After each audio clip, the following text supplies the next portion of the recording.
नमस्कार साथियों, मैं रितेश आप लोगों को अपने YouTube चैनल PCS सॉल्यूशन 360 पर स्वागत है।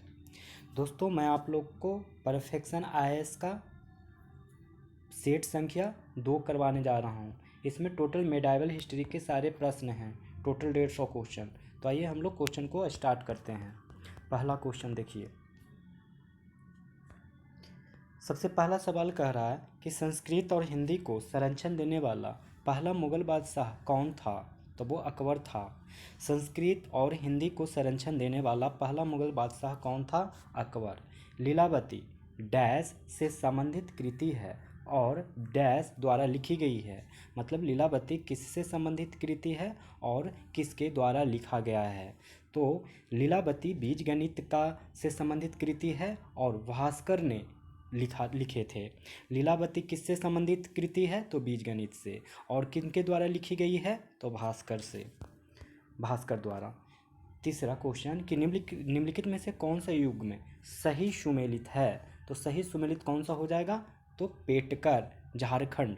पेटकर कहाँ से पेटकर चित्रकला कहाँ से संबंधित है? तो झारखंड से। पेटकर चित्रकला झारखंड से। पट पट्टचित्र कहाँ से शामिल? पट्टचित्र जो है कहाँ का है? चित्रकला तो उड़ीसा का। पट्टचित्र उड़ीसा का। पटुआ कला कहाँ का है? तो पश्चिम बंगाल का। पटुआ कला कहाँ का है? पश्चिम बंगाल का। और चेरियल कहाँ का है? तो तेलंगाना का। कहाँ का? तेलंगाना का है। फिर से देख लीजिए। पट्टचित्र कहाँ का है? उड़ीसा का। पटुआ कला कहाँ का है? पश्चिम बंगाल। पेटकर कहाँ का है? पेटकर चित्रकला कहाँ का है? तो झारखंड का। चेरियल कहाँ का है? तो तेलंगाना का। निम्नलिखित में से कौन अष्टदिग्गजों में से एक नहीं था? तो वो कौन नहीं था दोस्तों? तो इसका ऑप्शन ये हो जाएगा, क्योंकि पिंगली सूरन, धूर्जाति, राम राजभूषण, तेनाली रामकृष्ण, ये सारे के सारे अष्टदिग्गज थे, अष्टदिग्गज में शामिल थे। देखिए, अष्टदिग्गज के बारे में आप लोग को बता दूं कि कृष्णदेव राय के दरबार को सुशोभित करने वाले 8 विद्वानों का समूह था। वे थे इनमें से एक तो 4 ये हो गए, राम राजभूषण, तेनालीराम कृष्ण, राम राजभूषण, धूर्जाति, पिंगली सूरन। और इनके अलावा देखिए और कौन थे। अयाला राजू रामभद्र कवि थे। फिर मदयागरी मल्लान थे। फिर नंदी थिमन्ना थे। फिर अल्लाह सानी पेदन्ना थे। इतने सारे लोग थे। काव्य अभिव्यक्ति के माध्यम के रूप में उर्दू का प्रयोग करने वाला प्रथम लेखक था, वो कौन था? अमीर खुसरो। काव्य अभिव्यक्ति के माध्यम के रूप में उर्दू का प्रयोग करने वाला प्रथम लेखक था अमीर खुसरो। देखिए, 4th नंबर क्वेश्चंस में अगर आप 8 याद रखना चाहते हैं कृष्णदेव राय के अष्टदिग्गज, तो आप याद करिए। पहला याद करिए कि अल्लाह सानी पेदन्ना, अल्लाह सानी पेदन्ना, अल्लाह सानी पेदन्ना, अल्लाह सानी पेदन्ना। दूसरा याद रखिए नंदी थिमन्ना, नंदी थीमन्ना, नंदी थीमन्ना, नंदी थीमन्ना, थीमन्ना, नंदी थीमन्ना। नंदी वही नंदी जो शंकर भगवान के साथ होते हैं, नंदी। तो नंदी थीमन्ना। पहला अल्लाह सानी पेदन्ना, अल्लाह सानी पेदन्ना पहला। दूसरा नंदी थिमन्ना। तीसरा मदयागरी मल्लन्ना, मल्लन्ना, मदयागरी मल्लन्ना। ये मल्लन्ना ऐसे लिखा हुआ है, मल्लन्ना, मल्लन्ना, मल्लन्ना, मल्लन्ना। 3 गो याद करवा दिया। अल्लाह सानी पेदन्ना, दूसरा नंदी थेमन्ना, तीसरा मदयागरी मल्लन्ना, चौथा धूर जाति, ये बोला धूर जाति। पांचवा अयाला राजू रामभद्र कवि, पांचवा अयाला राजू रामभद्र कवि। फिर पिंगली सूरन, फिर राम राजभूषण, फिर तेनाली राम कृष्णन, राम राजभूषण, पिंगली सूरन, धूर जाति। फिर अयाला राजू रामभद्र कवि, फिर अल्लाह सानी पेदन्ना, नंदी थिमन्ना, मदयागरी मल्लन्ना। तो इतने सारे हो गए। अब छठा क्वेश्चन देखते हैं कि निम्नलिखित में से कौन महानाटक सुधा निधि का लेखक हैं? तो वो कौन है? तो तो वो हैं देवराय द्वितीय। निम्नलिखित में से कौन महानाटक सुधा निधि का लेखक हैं? देवराय द्वितीय। धर्मत का युद्ध किस किस के बीच हुआ था? तो वो हुआ था औरंगजेब और दारा सिकोह के बीच। धर्मत का युद्ध किस किस के बीच हुआ था? तो ये हुआ था औरंगजेब और दारा सिकोह के बीच। 1658 ईस्वी में हुआ था इन दोनों के बीच में। 1658 ईस्वी में हुआ था धर्मत का युद्ध औरंगजेब और दारा सिकोह के बीच। मध्यकालीन भारत में महतारा और पटकिला पदनामों का प्रयोग किसके लिए किया जाता था? तब वो किया जाता था गांव के मुखिया के लिए। मध्यकालीन भारत में महतारा और पटकिला पदनामों का प्रयोग किसके लिए किया जाता था? तो गांव के मुखिया के लिए किया जाता था। तुगलक वंश के किस सुल्तान ने तिरहुत में टकसाल नगर की स्थापना की? तो वो की गयासुद्दीन तुगलक ने। तुगलक वंश के किस सुल्तान ने तिरहुत में टकसाल नगर की स्थापना की थी? तो गयासुद्दीन तुगलक ने। नेक्स्ट सवाल कह रहा है कि निम्नलिखित में से कौन सा बंगाल के शासकों का सही कालानुक्रमिक क्रम है? तो ये हो जाएगा विजय सेन, बल्लाल सेन, लक्ष्मण सेन और विश्वरूप सेन। निम्नलिखित में से कौन सा बंगाल के शासकों का सही कालानुक्रमिक क्रम है? तो विजय सेन, बल्लाल सेन, लक्ष्मण सेन और विश्वरूप सेन। पाल वंश का अंतिम शासक कौन था? तो वो था मदन पाल। पाल वंश का अंतिम शासक कौन था? तो मदन पाल। निम्नलिखित में से कौन सा कालानुक्रमिक क्रम में अकबर की विजयों का सही क्रम है? तो वो है कालिंजर, गुजरात, उड़ीसा, कंधार। कालिंजर विजय, गुजरात विजय, उड़ीसा विजय और कंधार विजय। कालिंजर में किससे जीता गया था अकबर के द्वारा? तो कालिंजर में रामचंद्र से 1569 में जीते थे अकबर ने। कालिंजर विजय 1569 में रामचंद्र से। 1572 में बहादुर शाह से गुजरात को। 1572 में बहादुर शाह से गुजरात में। और उड़ीसा विजय हुआ था 1590 से 92 के बीच में, जो जीता था कुतुब खां और निसार खान से। और कंधार को जीता था 1595 में। कंधार को कब जीता था? तो 1595 में। ये जीता था मुजफ्फर हुसैन मिर्ज़ा से। फिर से देख लीजिए, कालिंजर में जीता था रामचंद्र से 1569 में। गुजरात को जीता था 1572 में बहादुर शाह से। उड़ीसा को जीता गया था 1590 से 92 में कुतुल खां और निसार खान से। 1595 में जीता गया था कंधार को मुजफ्फर हुसैन मिर्ज़ा से। निम्नलिखित में से किस स्मारक में वह गुंबद है जिसे दुनिया में सबसे बड़ा गुंबद कहा जाता है? तो वो कहा जाता है गोल गुंबद बीजापुर। निम्नलिखित में से किस स्मारक में वह गुंबद है जिसे दुनिया में सबसे बड़ा गुंबद कहा जाता है? गोल गुंबद बीजापुर। भारत के मध्यकालीन इतिहास के संदर्भ में मनसबदारी प्रणाली प्रचलित की गई थी। तो वो प्रचलित की गई थी अधिकारियों की नियुक्ति और पारिश्रमिक के लिए।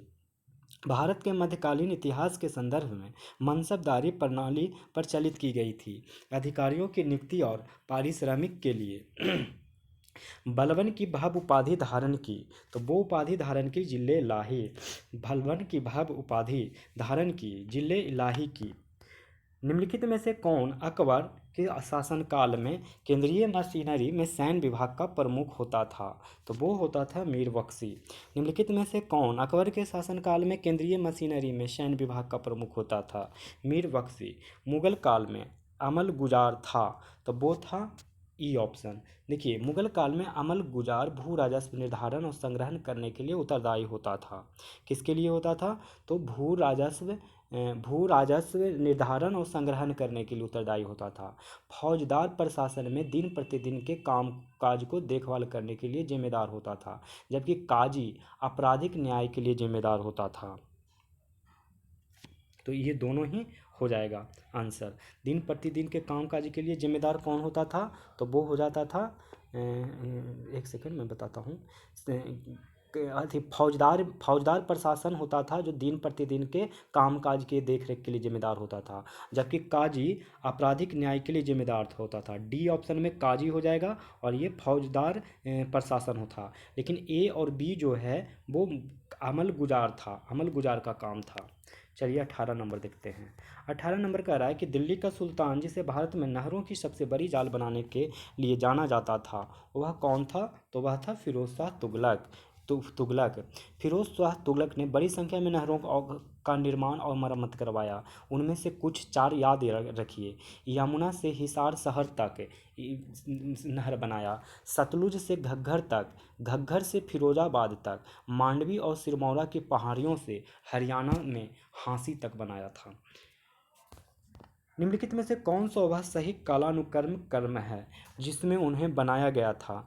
तो वो बनाया गया था 3-1-2-4 के रूप में। कुतुब मीनार, फिर तुगलकाबाद का किला, फिर लोधी बाग, फिर फतेहपुर सिकरी।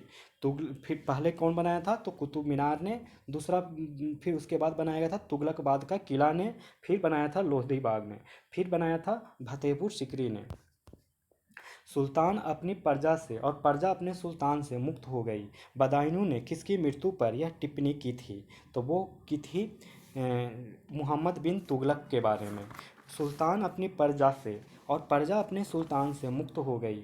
बदायूं ने किसकी मृत्यु पर यह टिप्पणी की थी? तो मोहम्मद बिन तुगलक।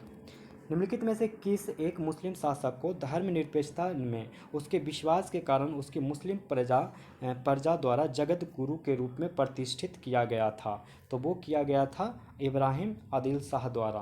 निम्नलिखित में से किस एक मुस्लिम शासक को धर्मनिरपेक्षता में उसके विश्वास के कारण उसकी मुस्लिम प्रजा द्वारा जगत गुरु के रूप में प्रतिष्ठित किया गया था? तो इब्राहिम आदिल शाह द्वारा। चंगेज खां के अधीन मंगोल किसके शासनकाल के दौरान भारत पर आक्रमण हेतु सीमा पर आ गए थे? तो वो आ गए थे इल्तुतमिश के समय शासनकाल में। किसके शासनकाल में? इल्तुतमिश के शासनकाल में। चंगेज खां के अधीन मंगोल किसके शासनकाल के दौरान भारत पर आक्रमण हेतु सीमा पर आ गए थे? तो इल्तुतमिश। मुगल काल के दौरान निम्नलिखित में से किस बंदरगाह को मक्का का द्वार कहा जाता था? तो ये कहा जाता था सूरत को। मुगल काल के दौरान निम्नलिखित में से किस बंदरगाह को मक्का का द्वार कहा जाता था? तो सूरत को। निम्नलिखित में से कौन सा युग में सही सुमेलित है? तो कौन सा युग में सही सुमेलित है? तो वो है दीवाने बंदगान फिरोज शाह तुगलक। ये सही सुमेलित है। निम्नलिखित में से कौन सा युग में सही सुमेलित है? तो दीवाने बंदगान फिरोज शाह तुगलक के द्वारा ये सही सुमेलित है। दीवाने मुस्त खराज। दीवाने मुस्त खराज ये किसके द्वारा? तो अलाउद्दीन खिलजी के द्वारा। और दीवाने कोही जो कि कृषि विभाग था मोहम्मद बिन तुगलक के द्वारा। दीवाने मुस्त खराज वो बकाया राशि वसूली विभाग था। दीवाने मुस्त खराज क्या था? तो बकाया राशि वसूली विभाग था। और अलाउद्दीन खिलजी के द्वारा किया गया था। दीवाने कोही जो कृषि विभाग था जो मोहम्मद बिन तुगलक के द्वारा। और दीवाने अर्ज एक सैन्य विभाग था जो बलबन के द्वारा चालू किया गया था। दीवाने अर्ज बलबन के द्वारा चलाया गया था जो कि एक सैन्य विभाग था। निम्नलिखित में से किसे दक्षिण और उत्तर भारत के बीच सेतु कहा जाता था? तब वो कहा जाता था रामानंद को। निम्नलिखित में से किसे दक्षिण और उत्तर भारत के बीच सेतु कहा जाता था? तो रामानंद को। भारत के मध्यकालीन इतिहास के संदर्भ में सही कथनों का चयन कीजिए। तो वो सही कथन क्या है? तो फिरोज शाह तुगलक ने गुलामों का एक अलग विभाग स्थापित किया था। फिरोज शाह तुगलक ने गुलामों का एक अलग विभाग स्थापित किया था। ये सही था।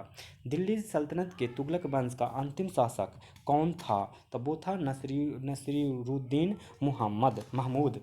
दिल्ली सल्तनत के तुगलक वंश का अंतिम शासक कौन था? तो नसीरुद्दीन महमूद। भक्त तुकाराम किसके समकालीन थे? भक्त तुकाराम जहांगीर के समकालीन थे। भक्त तुकाराम किसके समकालीन थे? तो ये जहांगीर के समकालीन थे। अब्दुल हमीद लाहौरी था। अब्दुल हमीद लाहौरी था शाहजहां के शासनकाल के दौरान एक यात्री। अब्दुल हमीद लाहौरी था एक शाहजहां के शासनकाल के दौरान एक यात्री। मध्यकालीन में बंजारे संबंधित थे। मध्यकालीन में बंजारे संबंधित थे व्यापारियों से। मध्यकाल में बंजारे संबंधित थे व्यापारियों से। किस मुगल बादशाह के शासनकाल में इंग्लिश ईस्ट इंडिया कंपनी ने भारत में अपनी पहली फैक्ट्री स्थापित की थी? तो वो की थी जहांगीर के शासनकाल में। किस मुगल बादशाह के शासनकाल में इंग्लिश ईस्ट इंडिया कंपनी ने भारत में अपनी पहली फैक्ट्री स्थापित की थी? तो जहांगीर। निम्नलिखित में से किस शासक ने बंगाल में कुलीनवाद की शुरुआत की? तो वो की बल्लाल सेन ने। निम्नलिखित में से किस शासक ने बंगाल में कुलीनवाद की शुरुआत की? तो बल्लाल सेन ने। प्रारंभिक मध्यकालीन भारत में निम्नलिखित में से किस क्षेत्र को जेजाक भुक्ति के नाम से जाना जाता था? तो वो जाना जाता था बुंदेलखंड। प्रारंभिक मध्यकालीन भारत में निम्नलिखित में से किस क्षेत्र को जेजाक भुक्ति के नाम से जाना जाता था? तो बुंदेलखंड। प्रारंभिक चालुक्य कौन थे? प्रारंभिक चालुक्य थे बादामी।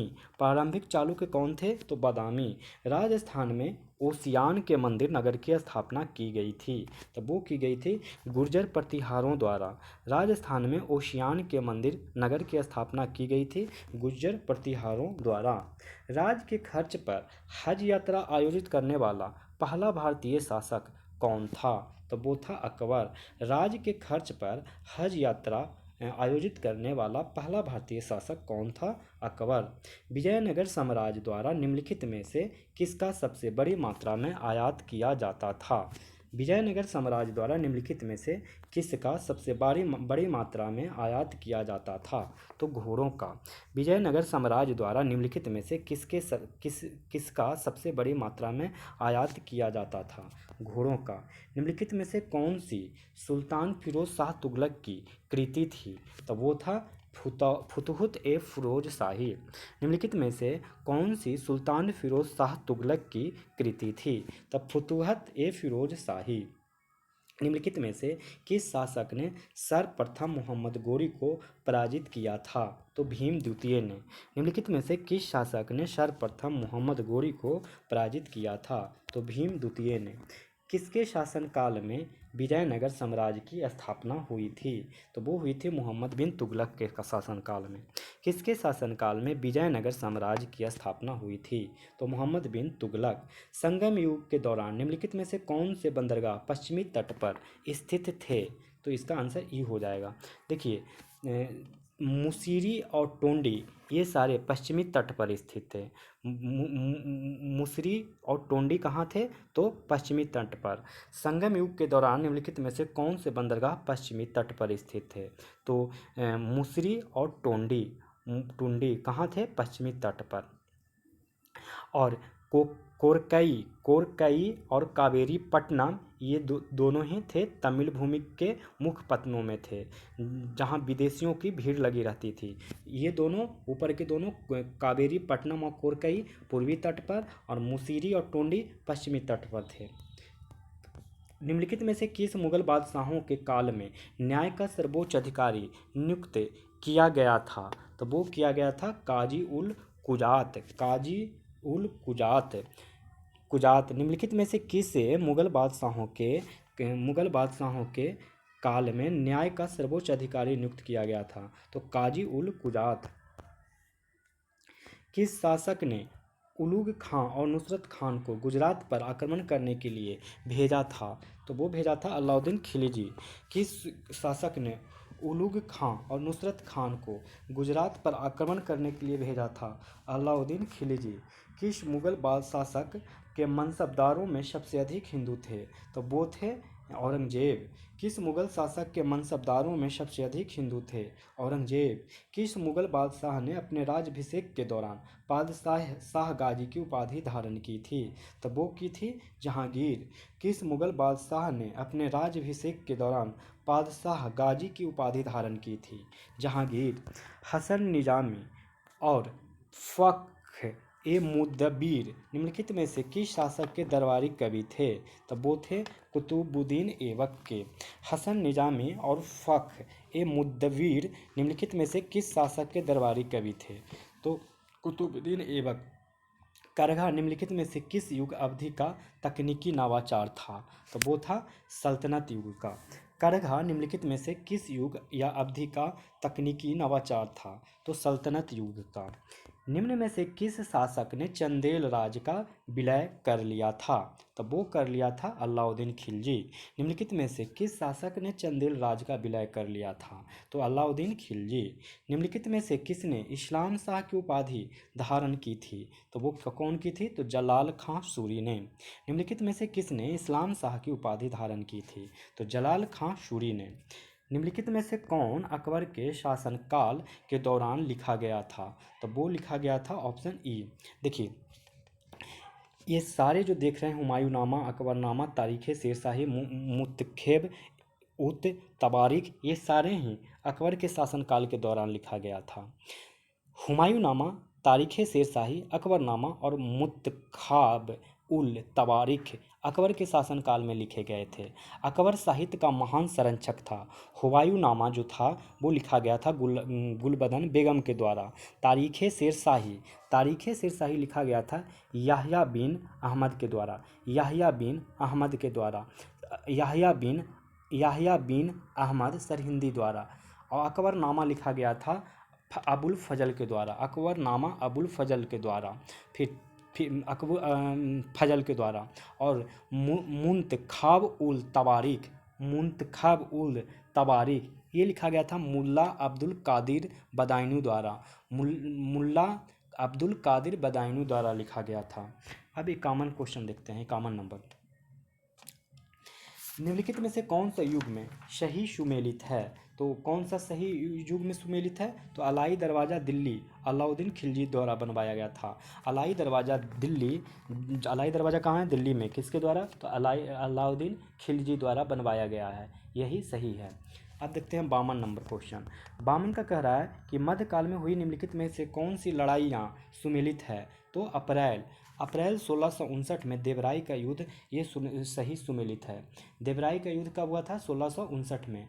बहादुरगढ़ का युद्ध कब हुआ था? तो 1658 में। 1658 में बहादुरगढ़ का युद्ध 1658 में, फरवरी 1658 में हुआ था। अगर मिलान करने के लिए हो तो ये वाला सही हो जाएगा। बहादुरगढ़ का युद्ध फरवरी 1658 में। धर्मत का युद्ध आपको याद होगा अप्रैल 1658 में।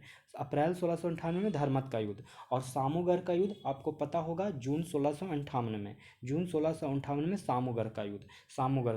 तो एक बार फिर से देख लीजिए। अगर कोई पूछे देवराई का युद्ध तो बताइएगा अप्रैल 1659। अप्रैल 1659 में देवराई का युद्ध। और बहादुरगढ़ का युद्ध कब हुआ था? तो ये हुआ था फरवरी 1658 में बहादुरगढ़ का युद्ध। फरवरी 1658 में धर्मत का युद्ध। अप्रैल 1658 में धर्मत का युद्ध। अप्रैल 1658 में सामूगढ़ का युद्ध जून 1658 में। सामूगढ़ का युद्ध जून 1658 में। निम्नलिखित में से कौन सा मध्यकाल में मुहतसिब का कर्तव्य नहीं था? तो वो नहीं था बी ऑप्शन। नागरिकों को निजी जीवन की जांच करना और उसमें हस्तक्षेप करना ये मुहतसिब का कार्य नहीं था। मुहतसिब का कर्तव्य जुआ खानों और वेश्यावृत्ति को रोकथाम करना, बाट और माप की जांच करना और यह भी देखना था कि सार्वजनिक स्थानों पर नशीले पदार्थों के सेवन न किया जाए। औरंगजेब द्वारा नियुक्त मुहतसिब लोगों के जीवन बेहतर बनाने में विफल रहे। मुहतसिब का क्या काम था? तो जुआ खानों और वेश्यावृत्ति को रोकथाम करना, बाट और माप की जांच करना, यह भी देखना कि सार्वजनिक स्थानों पर नशीले पदार्थों का सेवन न किया जाए। बाकी ये ऑप्शन गलत है। मुगल मनसबदारी व्यवस्था के संबंध में निम्नलिखित में से कौन सा कथन सही है? तो मनसबदारों की 3 श्रेणियां होती थी, ये वाला कथन सही है। मुगल मनसबदारी व्यवस्था के संबंध में निम्नलिखित में से कौन सा कथन सही है? तो मनसबदारों की 3 श्रेणियां थी। निम्नलिखित में से कौन इबादत खाना के संबंध में गलत कथन है? तो इबादत खाना 1579 ईस्वी में स्थापित किया गया था, यही कथन गलत है क्योंकि 1575 में किया गया था इबादत खाना का स्थापना। 1575 में किया गया था किस चीज़ का? इबादत खाना का स्थापना। बाकी ये बी सी डी ये तीनों ही सही है। सही है। इबादत खाना की धार्मिक बहसों ने धार्मिक विचारों के विकास में भूमिका निभाई। बाद में इबादत खाना सभी धार्मिक नेताओं के लिए खोल दिया गया। इसे अकबर ने बनवाया था। ठीक है। 56 नंबर, निम्नलिखित में से कौन इल्तुतमिश के संबंध में सही कथन है? तो वो इसका आंसर क्या हो जाएगा? ई। देखिए इस बी को छोड़ दें तो ए सी डी तीनों ही सही कथन है, इसलिए ऑप्शन ई हो जाएगा। इल्तुतमिश के, इल्तुतमिश का कथन कर रहा है कि वह दिल्ली सल्तनत का पहला संप्रभु शासक था, तो हाँ ये बात सही है। वह नियमित मुद्रा जारी करने वाला दिल्ली का दूसरा सुल्तान था, ये तो बिल्कुल ही गलत है, ये तो बिल्कुल ही गलत है। उसने नियमित मुद्रा जारी की और दिल्ली में अपनी सल्तनत की राजधानी घोषित की थी।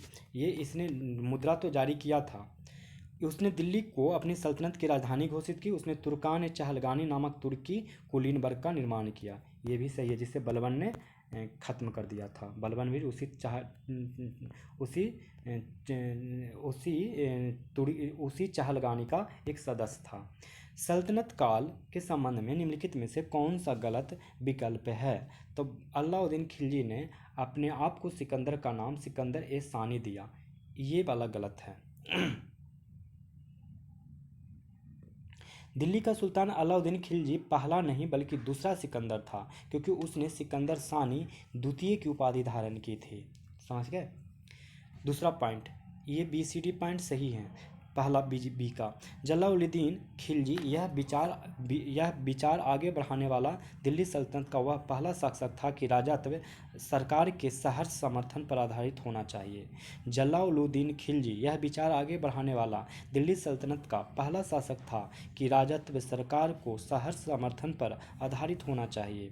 इल्तुतमिश खलीफा से खिलाफत का अनुरोध करने व उसे प्राप्त करने वाला पहला सुल्तान था। मोहम्मद बिन तुगलक द्वारा शुरू की गई सांकेतिक मुद्रा टंका तांबे और पीतल की बनी होती थी। मोहम्मद बिन तुगलक द्वारा शुरू की गई सांकेतिक मुद्रा टंका तांबे और पीतल की बनी होती थी। अब 58 नंबर क्वेश्चन कह रहा कि सूची 1 को सूची 2 से मिलान करिए।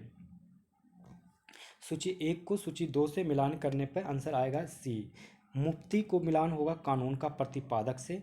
मुफ्ती क्या था? तो कानून का प्रतिपादक था। और बरीद था एजेंटों की खुफिया जानकारी।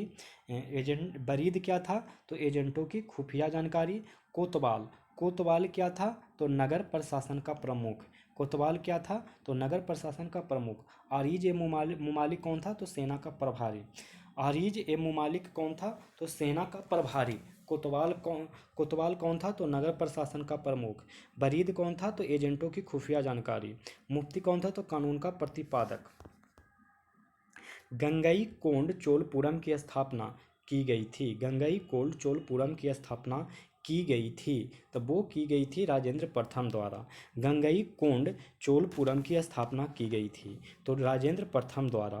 निम्नलिखित में से किस युग में मध्यकाल के दौरान यात्री और उनके मूल देश का गलत सुमेलन दर्शाता है? तो वो दर्शाता है ऑप्शन ई।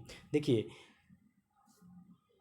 बारबोसा फारस ये गलत है और अब्दुल रजाक पुर्तगाली गलत है, क्योंकि आप लोग को पता होगा कि बारबोसा पुर्तगाली लेखक था और अब्दुल रजाक कहाँ का था? तो ये आपको मोरक्को का पढ़ने के लिए मिलेगा कि अब्दुल रजाक कहाँ का था? तो मोरक्को का। बाकी निकोलो काउंटी इटली का यात्री था, इताबली था। और निकितन रूसी था। निकितन कहाँ का था? तो रूसी का। अब्दुल रजाक मोरक्को का। बारबोसा पुर्तगाली था। सूची 1 को सूची 2 से मिलान करें, तो 61 का आंसर देख लीजिए क्या है। तो इसका मिलान होगा 2143, 2143। तो देखिए आदिल शाही बीजापुर का था। आदिल शाही कहाँ का था? बीजापुर का। निजाम शाही अहमदनगर का।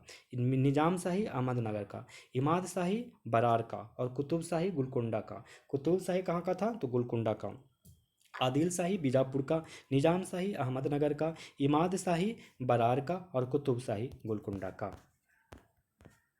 सूची 1 को सूची 2 से मिलान करने कह रहा है, तो चलिए मिलान करते हैं 62 का। ये हो जाएगा बी। बी में क्या है? अब्दुल रजाक देवराय द्वितीय। अब्दुल रजाक देवराय द्वितीय से संबंधित है। और डुआर्टो बारबोसा कृष्णदेव राय से संबंधित है। डुआर्टे बारबोसा कृष्णदेव राय से संबंधित है। और निकोलो डी कोंटी देवराय प्रथम से संबंधित है। निकोलो कोंटी देवराय प्रथम से संबंधित है। और नुनीज अच्युत देव राय से संबंधित है। नुनीज अच्युत देव राय से संबंधित है। नुनीज अच्युत देव राय के शासनकाल में यात्री आया था, अब्दुल रजाक देव राय द्वितीय के शासनकाल में आया था, और डुआर्टे बारबोसा ये आया था कृष्ण देव राय के काल में, और निकोलो कोंटी आया था देवराय प्रथम के शासनकाल में। चलिए अब देखते हैं 63 नंबर, निम्नलिखित में से कौन सी अंग औरंगजेब के शासनकाल से संबंधित कृति या कृतियाँ नहीं है। नहीं के बारे में पूछ रहा है, तो इसका क्या हो जाएगा, औरंगजेब के शासनकाल में कौन नहीं है। तो इकबालनामा नहीं है। इकबालनामा जहांगीर के शासनकाल का है। इकबालनामा किसके शासनकाल का है, तो जहांगीर के शासनकाल का है। बाकी सारे के सारे आपको जो दिखाई दे रहे हैं वो सारे के सारे औरंगजेब से जुड़े हैं। नुस्खा ए दिलकुशा भीमसेन द्वारा लिखा गया है। नुस्खा ए दिलकुशा किसके द्वारा लिखा गया है, जो भीमसेन के द्वारा। नुस्खा ए दिलकुशा भीमसेन के द्वारा। अब फुतूहत ए आलमगिरी ईश्वर दास के द्वारा। फुतूहत ए आलमगिरी ईश्वर दास के द्वारा। और मोहम्मद रफ़ी खान के द्वारा लड़ाई ए हैदराबाद लिखा गया था मोहम्मद रफ़ी खान के द्वारा। और फुतूहत ए आलमगिरी लिखा गया ईश्वर दास के द्वारा, और नुस्खा ए दिलकुश लिखा गया भीमसेन के द्वारा। भारत के इतिहास में कुल्य बाप और द्रोण बाप शब्द निरूपित करते हैं, तो वो निरूपित करते हैं भूमि के माप का। भारत के इतिहास में कुल्य बाप और द्रोण बाप शब्द निरूपित करते हैं भूमि का माप। निशात बाग जो एक महत्वपूर्ण उद्यान है किसके द्वारा लगवाया गया था, तो वो लगवाया गया था आसिफ खान के द्वारा। निशात बाग जो एक महत्वपूर्ण उद्यान है किसके द्वारा लगवाया गया था, तो आसिफ खान के द्वारा। निम्नलिखित में से कौन से सही सुमेलित नहीं है, तो वो है ई ऑप्शन। ई ऑप्शन क्या हो जाएगा, बी और डी दोनों ही गलत है। बी और डी क्या है, गलत है। देखिए फिर से क्वेश्चन कि निम्नलिखित में से कौन सुमेलित नहीं पूछ रहा है, तो अकबर और औरंगजेब ये दोनों गलत है। बाकी बाबर का संभल में मस्जिद है रोहिला खंड में। और शाहजहां का मोती मस्जिद है आगरा में। शाहजहां के द्वारा मोती मस्जिद आगरा में बनवाया गया। बाबर का रोहिला खंड में संभल में मस्जिद बनाया गया। अब देखिए अकबर और औरंगजेब के बारे में क्या कह रहा है। कह रहा है कि बाबर ने 4 मस्जिदें बनाया था, एक संभल में रुहेलखंड, पानीपत के काबुल बाग में, और अयोध्या में। हुमायूं पंजाब के फतेहाबाद में उसके समय केवल एक मस्जिद बना था। औरंगजेब के समय में मोती मस्जिद जो कि लाल किला में बना था। लाहौर में बादशाही मस्जिद। शाहजहां में मोती मस्जिद आगरा में बना था पूरी तरह से सफ़ेद संगमरमर का। निम्नलिखित में से किसका निर्माण अलाउद्दीन खिलजी ने करवाया था, तो वो करवाया था ई ऑप्शन, क्योंकि ए और बी सही है। अलाउद्दीन खिलजी ने अलाई दरवाज़ा और सीरी किला ये बनवाया था।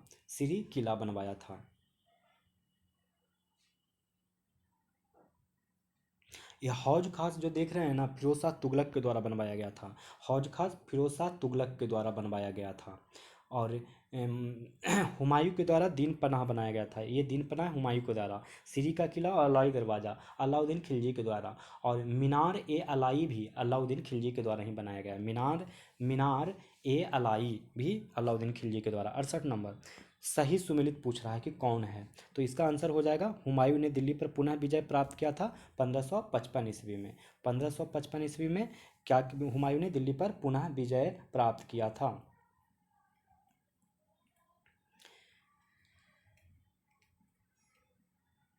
सुमेल का युद्ध जो है 1544 में हुआ था। सुमेल का युद्ध कब हुआ था, तो 1544 में। सुमेल का युद्ध 1544 में। और क्या, शेर शाह की मृत्यु 1545 में। शेर शाह की मृत्यु 1545 में। 1544 में सुमेल का युद्ध, शेर शाह की मृत्यु 1545 में। और इस्लाम शाह जिसे जलाल खान भी कहा जाता था उसकी मृत्यु 1554 ईस्वी में हुआ था। इसकी मृत्यु 1554 में। इस्लाम शाह की मृत्यु 1554 ईस्वी में हुआ था। 1554 में इस्लाम शाह की मृत्यु, शेर शाह की मृत्यु 1545 में, सुमेल का युद्ध 1544 में, और हुमायूं ने दिल्ली पर पुनः विजय प्राप्त किया 1555 ईस्वी में। भारत में बाबर का प्रथम अभियान था, तो वो कौन था, बगौर। भारत में बाबर पर प्रथम अभियान क्या था? तो बगौर। मुगल काल में मुजारियन, खुद कास्त और पाही कास्त शब्दों का प्रयोग किया जाता था तो किसानों के लिए। मुगल काल में मुजारियन, खुद कास्त और पाही कास्त शब्दों का प्रयोग किया जाता था किसानों के लिए। निम्नलिखित को कालानुक्रमिक क्रम में व्यवस्थित कीजिए और नीचे दिए गए सही कूट का चयन कीजिए। तो इसका आंसर ए हो जाएगा। देखिए, दुर्गा मंदिर जो ऐहोल में है वो 7वीं से 8वीं शताब्दी ईस्वी में बना था। 7वीं से 8वीं शताब्दी में। और बृहदेश्वर मंदिर जो है वो बना था 1010 में। बृहदेश्वर मंदिर कब बना? 1010 में। और कोणार्क का सूर्य मंदिर ये बना था 1250 में। और होयसलेश्वर मंदिर बना था 1121 से 1160 में। 1160 में। तो ऑप्शन 1, 2, 4, 3 हो जाएगा। निम्नलिखित में से किसने सैयद वंश की स्थापना की थी? तो सैयद वंश की स्थापना खिज्र खान ने की थी।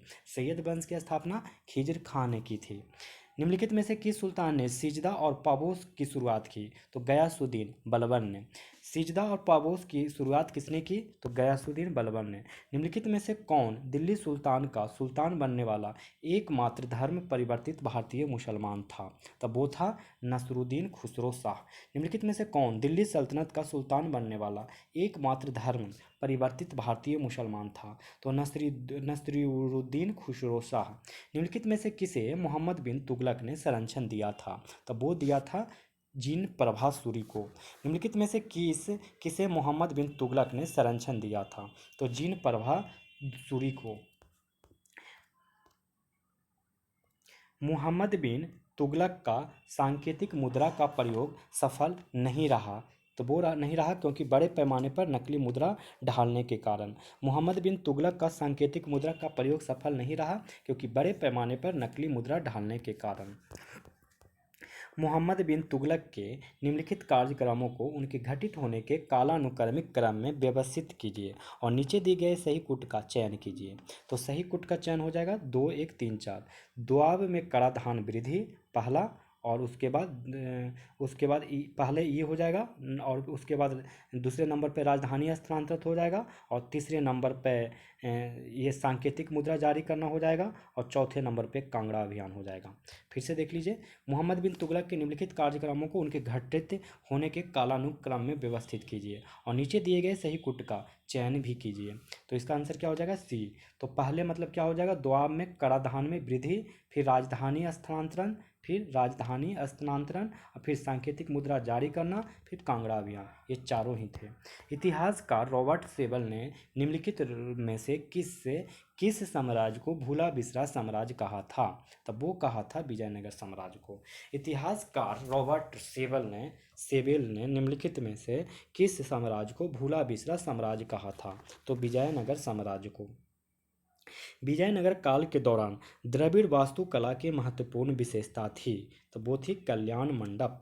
विजयनगर काल के दौरान द्रविड़ वास्तुकला की महत्वपूर्ण विशेषता थी कल्याण मंडप। निम्नलिखित में से किसने दिल्ली को दिल्ली सल्तनत की राजधानी के रूप में स्थापित किया था? तो वो किया था इल्तुतमिश ने। निम्नलिखित में से किसने दिल्ली को दिल्ली सल्तनत की राजधानी के रूप में स्थापित किया था? तो इल्तुतमिश ने। अकबर द्वारा निम्नलिखित में से कौन सा क्षेत्र या राज प्रांत अधिग्रहित नहीं किया गया था? तो वो नहीं किया गया था बीदर। अकबर द्वारा निम्नलिखित में से कौन सा क्षेत्र या राज प्रांत अधिग्रहित नहीं किया गया था? तो बीदर। बाकी कश्मीर, उड़ीसा, कंधार कर लिया गया था। निम्नलिखित में से किस मुगल बादशाह ने दक्कनी रियासतों को उखाड़ फेंकने में अपने शासनकाल का एक बड़ा हिस्सा व्यतीत किया? तो वो था औरंगजेब। निम्नलिखित में से किस मुगल बादशाह ने दक्कनी रियासतों को उखाड़ फेंकने में अपने शासनकाल का एक बड़ा हिस्सा व्यतीत किया? औरंगजेब। निम्नलिखित में से कौन से भवन फतेहपुर सीकरी में अवस्थित नहीं है? तो वो कौन नहीं है? तो किला ए कुहना मस्जिद। निम्नलिखित में से कौन से भवन फतेहपुर सीकरी में अवस्थित नहीं है? तो किला ए कुहना मस्जिद। निम्नलिखित में से किसने पहली बार रुपया सिक्का जारी किया था? तो वो किया था शेर शाह सूरी। निम्नलिखित में से किसने पहली बार रुपया सिक्का जारी किया था? तो शेर शाह सूरी ने। 85 नंबर, मुगल चित्रकला की नींव किसके द्वारा रखी गई थी? तो वो रखी गई थी हुमायूं के द्वारा। मुगल चित्रकला की नींव किसके द्वारा रखी गई थी? तो हुमायूं के द्वारा। बंदा बहादुर का मूल नाम था? तो वो था लक्ष्मण देव। बंदा बहादुर का मूल नाम था लक्ष्मण देव। उत्तर मेरूर अभिलेख किसके शासनकाल से संबंधित है? तो वो है परांतक प्रथम। उत्तर मेरूर अभिलेख किसके शासनकाल से संबंधित है? तो परांतक प्रथम। किस राष्ट्रकूट राजा ने कवि राजमार्ग, रत्ना मलिका और प्रश्नोत्तर मलिका कृतियों की रचना की थी? तो वो की थी अमोघ वर्ष प्रथम। किस राष्ट्रकूट राजा ने कवि राजमार्ग, रत्न मलिका और प्रश्नोत्तर मलिका कृतियों की रचना की थी? तो अमोघ वर्ष प्रथम ने। कोणार्क का सूर्य मंदिर नरसिंह देव प्रथम द्वारा बनवाया गया था, वह था पूर्वी गंग वंश का। कोणार्क का सूर्य मंदिर नरसिंह देव प्रथम द्वारा बनवाया गया था, वह था पूर्वी गंग वंश का। मीराबाई के संदर्भ में निम्नलिखित में से कौन सा कथन सही है? मीराबाई के संदर्भ में निम्नलिखित में से कौन सा कथन सही है? तो वो सही कथन क्या है? और इसका ऑप्शन ई हो जाएगा। देखिए,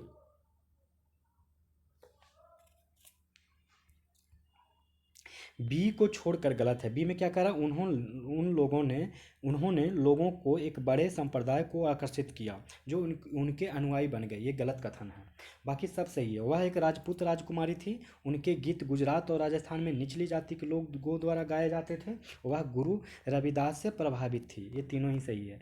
नाथ साहित्य निम्नलिखित में से किस भाषा से जुड़ा है? तो वो जुड़ा है बंगाली भाषा से।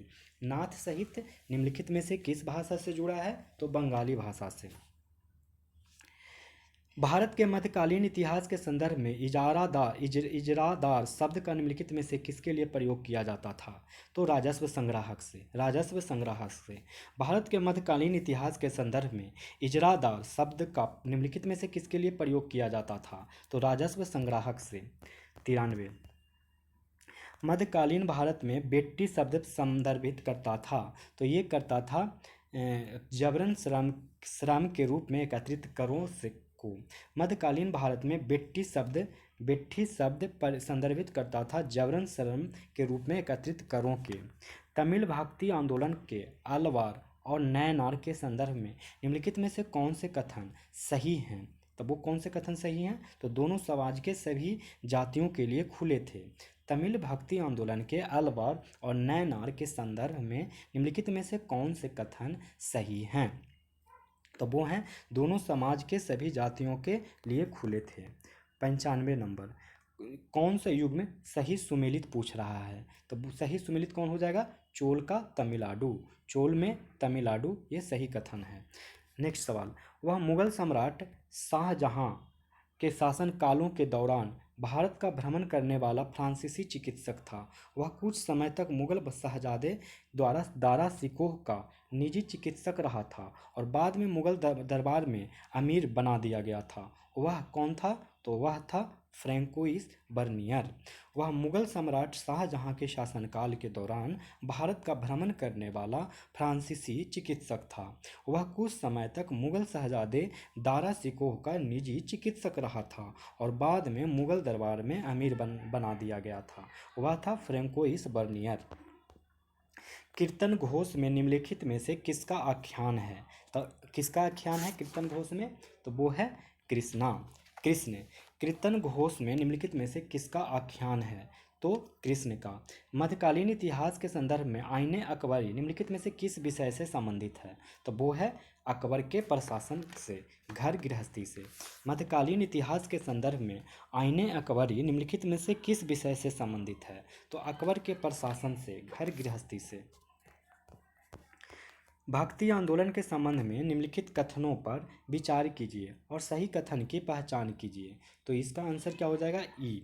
देखिए, धार्मिक इतिहासकार अक्सर भक्ति परंपरा के दो व्यापक श्रेणियों में वर्गीकृत करते हैं सगुण और निर्गुण। सगुण में शिव, विष्णु और उनके अवतारों और देवी या देवी के रूपों जैसे विशिष्ट देवताओं की पूजा पर केंद्रित परंपराएं शामिल थी, जिनकी जिनकी अक्सर मानव रूपी रूपों में संकल्पना की गई होती थी। वहीं दूसरी ओर निर्गुण भक्ति ईश्वर के अमूर्त रूप की आराधना थी। कबीर निर्गुण भक्ति के हिमायती थे। इसीलिए देखिए ए और डी सही हैं, इसीलिए ऑप्शन ई हो जाएगा, क्योंकि भक्ति परंपराओं को निर्गुण और सरगुण में वर्गीकृत किया जाता है। सही है, कबीर निर्गुण भक्ति के हिमायती थे। मुगल साम्राज्य के संदर्भ में निम्नलिखित में से किस शासक द्वारा जब्ती प्रणाली शुरू की गई थी? तो वो की गई थी अकबर द्वारा। मुगल साम्राज्य के संदर्भ में निम्नलिखित में से किस शासक द्वारा जब्ती प्रणाली शुरू की गई थी?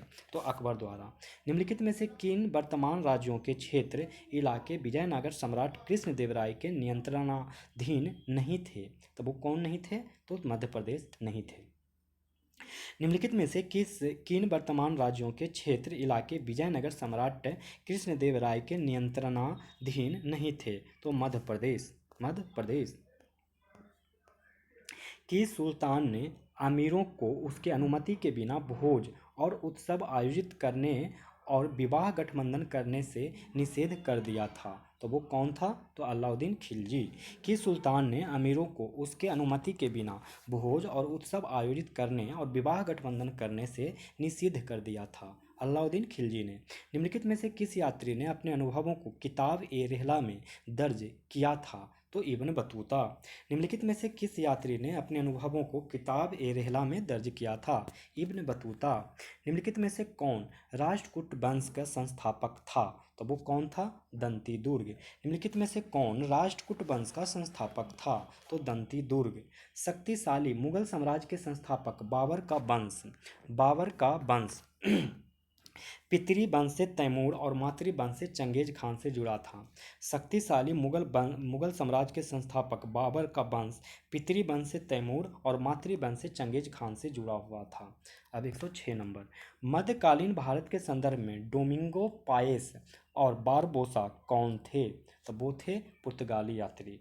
मध्यकालीन भारत के संदर्भ में डोमिंगो पाएस और बारबोसा कौन थे? तो पुर्तगाली यात्री थे। निम्नलिखित में से कौन सर्व या सिंचाई कर लगाने वाला पहला सुल्तान था? तब वो था फिरोज शाह तुगलक। निम्नलिखित में से कौन सर्व या सिंचाई कर लगाने वाला पहला सुल्तान था? तो फिरोज शाह तुगलक। निम्नलिखित में से किसने बाबर को भारत पर आक्रमण करने के लिए आमंत्रित किया था? तो दौलत खां लोदी ने। निम्नलिखित में से किसने बाबर को भारत पर आक्रमण करने के लिए आमंत्रित किया था? तो दौलत खां लोदी को। निम्नलिखित में से किस बादशाह ने मोहम्मद आदिल शाह को शाह की उपाधि से सम्मानित किया था? तो शाहजहां ने। निम्नलिखित में से किस बादशाह ने मोहम्मद आदिल शाह को शाह की उपाधि से सम्मानित किया था? तो शाहजहां ने। तालीकोटा का युद्ध निम्नलिखित में से किस वर्ष में हुआ था? तो वो हुआ था 1565 ईस्वी में। तालीकोटा का युद्ध निम्नलिखित में से किस वर्ष में हुआ था? तो 1565 ईस्वी में। गोलकुंडा का वर्तमान किला निम्नलिखित में से किस शासक के शासनकाल में बना था? तब वो बना था इब्राहिम कुतुब शाह के शासनकाल में। गोलकुंडा का वर्तमान किला निम्नलिखित में से किस शासक के शासनकाल में बना था? तो इब्राहिम कुतुब शाह के शासनकाल में। मुगल प्रशासन में निम्नलिखित में से कौन प्रांत का मुखिया होता था? तो वो होता था सूबेदार। मुगल प्रशासन में निम्नलिखित में से कौन प्रांत का मुखिया होता था? सूबेदार। निम्नलिखित में से किसने 10 साला निम्नलिखित में से किसने 10 साला बंदोबस्त की शुरुआत की थी? तो वो की थी अकबर ने। निम्नलिखित में से कौन कांगड़ा पर अधिकार करने वाला पहला मुस्लिम शासक था? तो वो कौन था? जहांगीर। निम्नलिखित में से कौन कांगड़ा पर अधिकार करने वाला पहला मुस्लिम शासक था? जहांगीर। दिल्ली का प्रसिद्ध लाल किला निम्नलिखित में से किस मुगल बादशाह द्वारा बनवाया गया था? तो वो बनवाया गया था शाहजहां। दिल्ली का प्रसिद्ध लाल किला निम्नलिखित में से किस मुगल बादशाह द्वारा बनवाया गया था? शाहजहां। औरंगजेब ने शिवाजी के खिलाफ दक्कन के निम्नलिखित में से किस मुगल सूबेदार को भेजा था? औरंगजेब ने शिवाजी के खिलाफ दक्कन के निम्नलिखित में से किस मुगल सूबेदार को भेजा था? तो वो भेजा था शाइस्ता खां। औरंगजेब ने शिवाजी के खिलाफ दक्कन के निम्नलिखित में से किस मुगल सूबेदार को भेजा था? शाइस्ता खां। बहमनी साम्राज्य की स्थापना किस वर्ष हुई थी? तो वो हुई थी 1347 ईस्वी। बहमनी साम्राज्य का स्थापना किस वर्ष हुई थी? तो 1347 ईस्वी। निम्नलिखित में से कौन सा एक काकतीय साम्राज्य का अत्यंत महत्वपूर्ण बंदरगाह था? तो वो था मोतुपल्ली। निम्नलिखित में से कौन सा एक काकतीय साम्राज्य का अत्यंत महत्वपूर्ण बंदरगाह था? तो मोतुपल्ली। दारा शिकोह मुरीद था। दारा शिकोह मुरीद था कादरी सिलसिले का।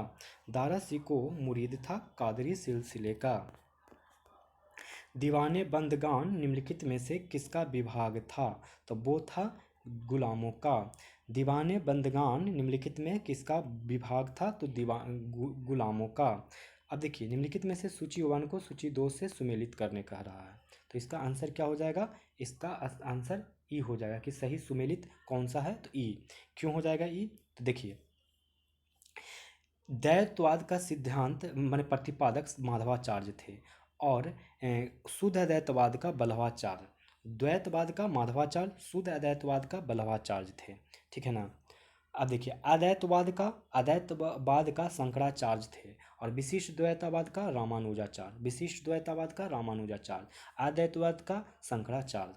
शिवाजी के प्रशासन में अष्टप्रधान में सुमंत था। तो वो कौन था? विदेश मंत्री कहलाता था। शिवाजी के प्रशासन में अष्टप्रधान में सुमंत था विदेश मंत्री। देखिए, इसको आगे पढ़ लेता हूँ। 123 निम्नलिखित मराठा व्यक्तित्वों को उनके शासन के कालानुक्रमिक क्रम में व्यवस्थित कीजिए और नीचे दिए गए सही कूट का चयन कीजिए। तो इसका आंसर क्या हो जाएगा? इसका आंसर होने जा रहा है सी, 3 1 2 4। मतलब पहले बालाजी विश्वनाथ, उसके बाद आए बाजीराव प्रथम और फिर आए बालाजी विश्वनाथ के बाद बाजीराव प्रथम और बालाजी प्रथम के बाद बालाजी बाजीराव और बालाजी बाजीराव के बाद माधव राव। 124 नंबर। प्रारंभिक मध्यकालीन भारत का निम्नलिखित में से कौन सा राजवंश अपने आप को सात्विक का वंशज कहता था? राष्ट्रकूट। प्रारंभिक मध्यकालीन भारत का निम्नलिखित में से कौन सा राजवंश अपने आप को सात्विक का वंशज कहता था? राष्ट्रकूट। निम्नलिखित में से कौन सा कश्मीर के शासक वर्ग नहीं था? तो वो कौन नहीं था? तो सेन। निम्नलिखित में से कौन से कश्मीर के शासक वर्ग नहीं था? तो सेन। 126 नंबर। विक्रमशिला विश्वविद्यालय का संस्थापक कौन था? तो वो था धर्मपाल। विक्रमशिला विश्वविद्यालय का संस्थापक कौन था? धर्मपाल। स्थानीय स्वशासन प्रारंभिक मध्यकालीन भारत के निम्नलिखित में से किस राजवंश के प्रशासन की मूल विशेषता थी? तो वो थी चोल। स्थानीय स्वशासन प्रारंभिक मध्यकालीन भारत के निम्नलिखित में से किस राजवंश के प्रशासन की मूल विशेषता थी? चोल। निम्नलिखित में से किस प्रारंभिक मध्यकालीन भारतीय राजवंश ने चट्टानों को काटकर एलोरा में कैलाश का प्रसिद्ध मंदिर बनवाया था? तो वो बनवाया था राष्ट्रकूट राजवंश ने। निम्नलिखित में से किस प्रारंभिक मध्यकालीन भारतीय राजवंश ने चट्टानों को काटकर एलोरा में कैलाश का प्रसिद्ध मंदिर बनवाया था? तो राष्ट्रकूट राजवंश ने। निम्नलिखित में से कौन सा युग में सुमेलित है? तो कौन सा युग में सुमेलित है? तो इसका आंसर क्या हो जाएगा? डी, चोल वंश राजेंद्र द्वारा स्थापित किया गया है। चोल वंश किसके द्वारा? तो राजेंद्र द्वारा स्थापित किया गया है। बाकी सेन वंश विजय सेन द्वारा स्थापित किया गया था। विजय सेन के द्वारा, सॉरी, ये गलत कथन पूछ रहा है। तो गलत कथन में चोल वंश जो कि राजेंद्र द्वारा स्थापित नहीं किया गया है, विजयालय के द्वारा स्थापित किया है। चोल वंश किसके द्वारा? तो विजयालय के द्वारा चोल वंश का स्थापना किया गया था। देखिए, फिर से मैं लिख देता हूँ, विजयालय। इसके द्वारा ही चोल वंश का स्थापना किया गया। कर्नाट वंश नान्यदेव के द्वारा, पाल वंश गोपाल के द्वारा, सेन वंश विजय सेन के द्वारा। सेन वंश विजय सेन के द्वारा, पाल वंश गोपाल के द्वारा, कर्नाट वंश नान्यदेव के द्वारा और चोल वंश विजयालय के द्वारा। त्रिपक्षीय संघर्ष में सबसे पहले कूदने वाला पाल शासक का नाम क्या था? तो वो था गोपाल। त्रिपक्षीय संघर्ष में सबसे पहले कूदने वाले पाल शासक का नाम था गोपाल। खजुराहो के मंदिरों का निर्माण किसने करवाया था? तो वो करवाया था चंदेलों ने। खजुराहो के मंदिरों का निर्माण किसने करवाया था? तो चंदेलों ने। पुरी में विश्व विश्व प्रसिद्ध जगन्नाथ मंदिर का निर्माण किसने करवाया था? तो वो करवाया था अनंत वर्मन ने। पुरी में विश्व प्रसिद्ध जगन्नाथ मंदिर का निर्माण किसने करवाया था? तो अनंत वर्मन ने। अल बरूनी निम्नलिखित में से किसके शासनकाल के दौरान भारत आया था? तो महमूद गजनबी। अल बरूनी निम्नलिखित में से किसके शासनकाल के दौरान भारत आया था? तो महमूद गजनबी। निम्नलिखित में से कौन सा उत्तर भारतीय मंदिर वास्तुकला की विशेषता नहीं है? तो वो कौन नहीं है? तो गोपुरम। निम्नलिखित में से कौन सा उत्तर भारतीय मंदिर वास्तुकला की विशेषता नहीं है? तो गोपुरम। निम्नलिखित में से कौन सा युग्म सही सुमेलित नहीं है? तो वो कौन सा सही सुमेलित नहीं है? तो बराहमिहिर, गोलाध्यक्ष, ये सही सुमेलित नहीं है, क्योंकि बराहमिहिर लिखे थे पंच सिद्धांत का, बृहजातक और लघु जातक। बृहजातक, बृहजातक और लघु जातक और पंच सिद्धांत का बराहमिहिर के द्वारा लिखा गया है। आर्यभट्ट के द्वारा क्या लिखा गया? तो आर्यभट्टीय। ब्रह्मगुप्त के द्वारा खंड खंडकैक लिखा गया। भास्कर के द्वारा सिद्धांत शिरोमणि लिखा गया है। निम्नलिखित में से कौन बरकरी संप्रदाय का संत नहीं था? तो वो नहीं था वल्लभाचार्य। निम्नलिखित में से कौन बरकरी संप्रदाय का संत नहीं था? तो वल्लभाचार्य। हिंदू और मुस्लिम दोनों के शिष्य के रूप में ग्रहण करने वाले हिंदू संत कौन थे? तो वो थे नामदेव। हिंदू और मुस्लिम दोनों के को शिष्य के रूप में ग्रहण करने वाले हिंदू संत कौन थे? तो नामदेव। तूतीय हिंद भारतीय तोता के नाम से किसे जाना जाता था? तो वो जाना जाता था अमीर खुसरो। तूतीय हिंद भारतीय तोता के नाम से किसे जाना जाता था? तो अमीर खुसरो। हल्दी घाटी का युद्ध कब हुआ था? तो वो हुआ था 1576 ईस्वी में। हल्दी घाटी का युद्ध कब हुआ था? 1576 ईस्वी में। विजयनगर साम्राज्य का प्रथम राजवंश था, वो कौन था? तो संगम वंश। विजयनगर साम्राज्य का प्रथम राजवंश कौन था? तो संगम वंश। निम्नलिखित में से कौन सा युग में सही सुमेलित नहीं है? कौन सा युग में सही सुमेलित नहीं है? तो बी पल्लव वातापी, ये सुमेलित नहीं है। बाकी होयसल, द्वार समुद्रम, पांडे, मदुरै, यादव, देवगिरी, ये सुमेलित है। होयसल, द्वार समुद्रम, होयसल की राजधानी द्वार समुद्रम, और पल्लव की राजधानी होता था कांचीपुरम।